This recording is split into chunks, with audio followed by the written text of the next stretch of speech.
Pues para mí contar con Pep y con Mafalda es un privilegio. Primero porque me gustan muchísimo los dos, su forma de trabajar, su forma de ser, y también porque creo que tienen una capacidad para transformarse en muchas cosas y de forma muy rápida. Entonces, que seamos 3 actores en escena no nos ha limitado a ser 3 personajes, salen muchísimos personajes en escena, muchos. Y a veces parece que sean los mismos, pero van mutando, ¿no? Y van mostrando diferentes caras. Todo trabajo de creación tienes que insistir en todo, ¿no? Y te encuentras con cosas que surgen muy fácilmente y otras que por lo que sea pues tienes que ahondar y trabajar.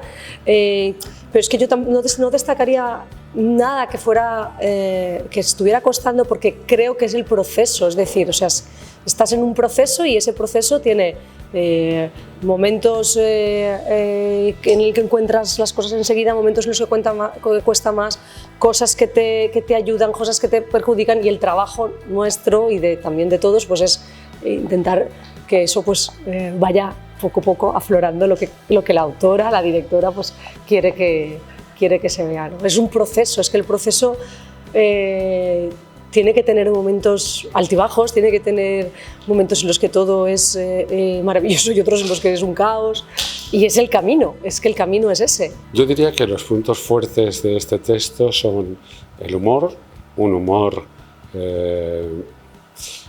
con ciertos toques de absurdo,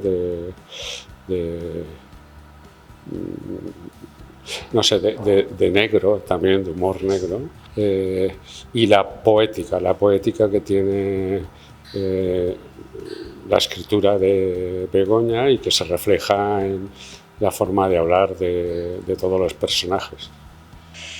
Lo que sí que he hecho es que yo conozco mucho a Pep, conozco mucho a Mafalda y sé lo que me pueden dar en escena. He intentado escribir cosas que son para ellos, que las podrían hacer otros actores y actrices, pero en realidad están escritas para ellos, porque sé cuáles son sus potencias, también sus debilidades, y creo que las quiero como explotar, ¿no? Estas cualidades que tienen ellos.